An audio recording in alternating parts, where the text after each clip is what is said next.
नमस्कार. Funny Pravin YouTube चॅनलवरती आपलं स्वागत आहे.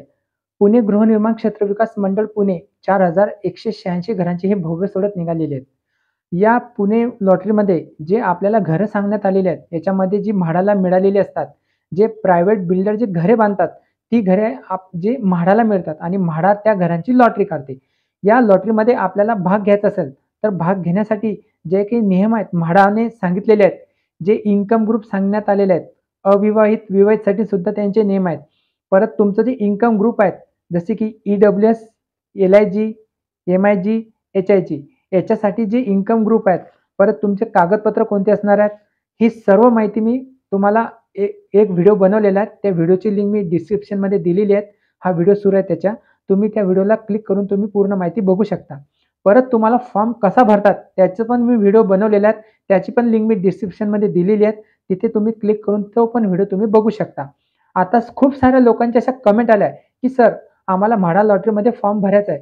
तर एवढे मोठे लोकेशन आलेले आहेत, जे म्हाडा लॉटरीमध्ये जसे की जे पुणे जे प्राईम लोकेशन आहे त्याच्यामध्ये 20% सर्वसमावेशक योजनेची घरे सांगण्यात आलेली आहेत. टोटल इथे 45 लोकेशनची घरे देण्यात आलेली आहे. आणि हे पुण्यातले प्राईम लोकेशन आहेत. जसे की बालेवाडी, बाणेर, बावधन, धानेरी, खडपसर, शेवाळवाडी, मुंडवा म्हणजे फुरसुंगी हे प्राईम लोकेशनचे आहे. इथे प्रायव्हेट बिल्डरची जर आपण घरं घेतली तर खूप महाग आहेत. अव्वाचे सव्वा भाव आहेत. पण आपल्याला म्हाडाला ही घरे मिळालेली असतात. म्हाडा त्याची लॉटरी काढते आणि ती लॉटरी काढल्यानंतर आपल्याला ॲप्लिकेशन देऊन लॉटरी सिस्टम तो आपल्याला घरं मिळत असतात. हे म्हाडा लॉटरीमध्ये तुम्हाला जस्ट एक माहिती असावी त्याच्यासाठी तुम्हाला हे पूर्ण माहिती सांगितलेली आहे. आता जो त्यांचा जो मेन प्रश्न आहे, की सर आता एवढ्या लोकेशनमध्ये आहे, आम्हाला एक लोकेशन आम्हाला भरपूर लोकेशन सिलेक्ट करायचे आहे. कारण की एका लोकेशनला जी त्यांची जे लिमिट सांगण्यात आलेली आहे, ई-डब्ल्यू-एससाठी, एल-आय-जीसाठी, एच-आय-जीसाठी आणि एम-आय-जीसाठी. जसं तुम्ही तुमचं इन्कम सर्टिफिकेट जर तुम्ही जेव्हा फॉर्म भरताना जर तुम्ही इन्कम सर्टिफिकेट जर तुम्ही अपलोड केलं असेल किंवा तुम्ही आय-टी-आर जो इन्कम टॅक्स रिटर्न मिळालेला आहे, फायनान्शियल इयर 2024-25चा तुम्ही तिथे अपलोड केलं. त्यानंतर तुम्ही तुमचं ग्रॉस इन्कम टाकलं. तर तुम्ही तुमच्या कॅटेगरीमध्ये ज्या घराच्या किमती आहेत, त्याच तुमच्या लोकेशन वाईज तुमच्या जे पोर्टल तुम्ही अपलोड करणार आहात, त्याच पोर्टलवरती ते त्याच इन्कम ग्रुपची तुम्हाला तिथे घरे उपलब्ध असणार आहेत आणि तुम्हाला तेच घराला तुम्ही ॲप्लिकेशन करू शकता. हे झालं तुमचं इन्कमनुसार. त्यानंतर या लोकेशनमध्ये जे कॅटेगरी सांगण्यात आलेल्या आहेत, जवळपास आपल्याला जर कॅटेगरीचं सांगायचं म्हटलं तर जवळपास 12 ते 15 कॅटेगरी सांगण्यात आलेल्या आहेत. जर विशिष्ट कॅटेगरीमधून जर तुम्हाला जर अर्ज करायचा असला, तर तुम्हाला त्या कॅटेगरीचं सर्टिफिकेट असणे आवश्यक आहे. कारण की तुम्हाला जसं तुम्ही फॉर्म भरतात, पुढे-पुढे जसं तुम्ही येस, नो, येस, नो वगैरे करता, जर तुमच्या त्या कॅटेगरीचं तुमच्याकडे सर्टिफिकेट आहे. उदाहरणार्थ जर सांगायचं असलं तर अनुसूचित जाती, अनुसूचित जमाती, विमुक्त जाती, भटक्या जमाती, स्वातंत्र्य सैनिक, अंध व शारीरिकदृष्ट्या अपंग, संरक्षण दलातील कर्मचारी, माजी सैनिक, त्यांच्यावरती अवलंबून असलेले कर्मचारी, महाराष्ट्रातील मतदारसंघाचे प्रतिनिधित्व करणारे कर्मचारी जसे की आमदार साहेब, खासदार साहेब, त्यानंतर म्हाडाचे कर्मचारी ज्यांची 5 वर्ष पूर्ण सर्व्हिस झालेली आहेत ते, परत ते राज्य सरकारचे कर्मचारी, परत ते शासकीय विश्रामगृहात राहतात, पण त्यांची 3 वर्षामध्ये बदली होणार आहेत किंवा त्यांची बदली झालेली असेल. त्यानंतर जे कलाकार असतात, जसे की चित्रपट, दूरदर्शन, नाटक, तमाशा, आकाशवाणी या माध्यमातून कलाकार असतात. जर तुम्हाला जे मी तुम्हाला कॅटेगरी सांगितलेल्या आहेत, या कॅटेगरीचं जर तुमच्याकडे सर्टिफिकेट असेल, जर तुम्ही ते अपलोड केलं आणि ते जर म्हाडाकडून अप्रूव्हल झालं, जर तुम्ही फॉर्म फिलअप करायला गेला, तर या ज्या कॅटेगरीमध्ये जे घरं सांगितलेली आहेत, तुमच्या पोर्टलला तीच घरे उपलब्ध होणार आहेत.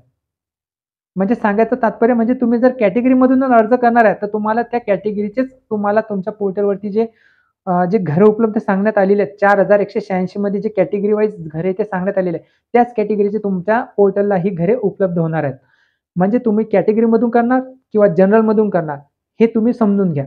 जर तुमच्या कॅटेगरीमध्ये जे सांगितलेले आहे, पण तुम्हाला ते लोकेशन जर आवडलेलं आहे, उदाहरणार्थ तुम्ही उदाहरणार्थ एक्स-वाय-झेड आपण जर तुम्ही स्वातंत्र्य सैनिक आहात, जर तुम्हाला घ्यायचं आहे हडपसरला, इथे जर तुम्हाला प्राईम लोकेशन आहे, इथेच जर घ्यायचं आहे, तुमच्याकडे सर्टिफिकेट आहे, पण या सर्टिफिकेटमध्ये ही जागा नाही, तर तुम्ही जनरलमधून फॉर्म भरा. म्हणजे तुमचा जो अर्ज आहे, तो जनरल कॅटेगरीमधून तुमचा तो तिथे ग्राह्य धरल्या जाईल आणि तुमची लॉटरी जनरलमध्ये लागेल. जर तुमच्याकडे सर्टिफिकेट आहे तर तुम्ही या सर्टिफिकेटमधून तो फॉर्म भरा. तुमच्या पोर्टलला पूर्ण जागा ओपन होणार. ज्या म्हाडाने जिथे आरक्षण दिलेले आहे त्या घरांसाठी काही ठिकाणी 1, 2, 5, 10 जे म्हाडाच्या अधिकाऱ्यांनी यांनी जे आरक्षण काढलेले आहेत प्रत्येक लोकेशन जे पुणे महानगरपालिकेमध्ये, पिंपरी चिंचवड महानगरपालिकेमध्ये, PMRDAमध्ये हे जे लोकेशन वाईज जे घरं निघालेली आहेत त्याच लोकेशनला तुम्ही अर्ज करू शकता. आता राहिला प्रश्न खूप साऱ्या लोकांचा जो आलेला आहे कमेंट, की सर आम्हाला आता एकापेक्षा जास्त अर्ज करता येतात का? तर त्याचं उत्तर आहे हो. सर्वप्रथम पूर्ण माहिती ऐकून घ्या. व्हिडिओला स्किप करू नका. व्हिडिओ लास्टपर्यंत पहा. चॅनलला तुम्ही सबस्क्राईब केलं नसेल तर चॅनलला सबस्क्राईब करा. व्हिडिओला लाईक करा. त्याचे तुम्हाला पैसे द्यावे लागत नाही आणि मला सुद्धा पैसे मिळत नाही. जस्ट एक माहिती तुमच्यापर्यंत पोहोचावी हा त्याच्या मागचा उद्देश असतो. जसा तुम्ही फॉर्म भरला त्या फॉर्मच्या लोकेशनवरती तुम्हाला तुम्ही EWSमध्ये फॉर्म भरा, LIGमध्ये फॉर्म भरा. तुम्ही तुमचं पोर्टल ओपन केल्यानंतर तुम्हाला तुमच्या पोर्टलवरती जे फॉर्म ओपन झालेले आहेत तुम्ही त्या फॉर्ममध्ये 1, 2, 3, 4, 5 जसं तुम्हाला फॉर्म भरायचं आहे तसं तुम्ही फॉर्म भरू शकता. म्हणजे एक व्यक्ती एका संकेतामध्ये एकच अर्ज करू शकतो, पण अनेक संकेतामध्ये तो वेगवेगळ्या प्रकारे अर्ज करू शकतो. हे म्हाडाचे नियम आहे. जे कोकण म्हाडा मंडळाची जी लॉटरी निघालेली होती त्या लॉटरीमध्ये सुद्धा हेच नियम होते. जे 5285 घरांची जी लॉटरी निघालेली आहे 13 तारीख त्यांची शेवटची होती. आता त्या लॉटरीचा निकाल लागणार आहे. तुम्ही ज्या लोकेशनला घर म्हणजे ॲप्लिकेशन करणार आहात, काही लोकेशनला जी EMD अमाउंट सांगण्यात आलेली आहे हे 20,000 सांगण्यात आलेली आहे. काही लोकेशनला जे EMD अमाउंट सांगण्यात आलेली आहे ते 5,000 सांगण्यात आलेले आहे. काहींना 50,000 सांगण्यात आलेले आहे. काहींना 75,000 सांगण्यात आलेले आहे. काहींना 1,00,000 रुपये सांगण्यात आलेले आहे. म्हणजे ही जे पूर्ण लॉटरीमध्ये जे घरं सांगण्यात आलेली आहे, जे EWS, LIG, MIG आणि HIG या टाईपची जी घरे असतात याच्यामध्ये तुम्ही अर्ज जसं तुम्ही तुमच्या कॅटेगरी वाईज जसं तुम्ही फॉर्म फिलअप करताना जसं पुढे जाणार तसे तसे तुम्हाला ते घर तुमच्या लॉटरीच्या पोर्टलवरती जे तुम्ही अर्ज करणार आहात तिथे ते ओपन होत असतात. फक्त आपल्याला एक चुकी करायची नाहीये. समजा उदाहरणार्थ याच्यामध्ये पुणे महानगरपालिकेमध्ये जे घर सांगण्यात आलेले आहेत, पहिलंच घर संकेतांक 815 याच्यामध्ये घर सांगण्यात आलेली आहेत 2. आता तुम्ही जर आणि हे सदनिका सांगण्यात आलेली आहे जे कॅटेगरीमध्ये देण्यात आलेली आहे. एक कॅटेगरी देण्यात आली आहे विमुक्त जाती, दुसरी कॅटेगरी दिलेली आहे संरक्षक दल. आपण दुसरं बघू कारण याच्यामध्ये 2च कॅटेगरीची घरं देण्यात आलेली आहे. त्यानंतर आपण संकेतांक क्रमांक 864 AB बघू. याच्यामध्ये जी कोंढव्याची घरं सांगण्यात आलेली आहे टोटल इथे 148 घरं सांगण्यात आलेली आहे. आता उदाहरणार्थ जर तुम्ही इथे जनरलची घरं सांगण्यात आलेली आहे 67 आणि जर तुमच्याकडे जर स्पेसिफिक कॅटेगरी आहेत जशी की संरक्षण दल, कलाकार, म्हाडा कर्मचारी यांच्यासाठी सुद्धा इथं घरं सांगण्यात आलेली आहे. तर तुम्हाला कोंढव्याला एकच ॲप्लिकेशन करावं लागेल. एकच तुमचं ॲप्लिकेशन ग्राह्य धरल्या जाईल. जर तुम्ही कोंढव्याला 2 ॲप्लिकेशन केले एकाच व्यक्तीच्या नावाने तर तुमचा फॉर्म हा पूर्ण रिजेक्ट होणार आहे. तुमचा फॉर्म हा तेथे लॉटरीमध्ये ग्राह्य धरला जाणार नाही. हा तुम्हाला एका संकेतामध्ये एक अर्ज करता येतो. त्यानंतर जर तुम्हाला दुसरा अर्ज करायचा असेल तर याच्यामध्ये जे दुसरे लोकेशन आहेत तुमच्या पोर्टलवरती ज्या ID वरती जे ओपन होणे जसे की याच्यामध्ये PMC मध्ये जे सांगण्यात आलेले पुणे महानगरपालिकेच्या हद्दीमध्ये बालेवाडी, मुंडवा, फुरसुंग, हडपसर, लोहगाव टोटल 45 लोकेशनची घरं सांगले. तर त्याच्यातलं तुम्हाला जे लोकेशन आवडते तुम्ही तिथे सुद्धा अप्लाय करू शकता.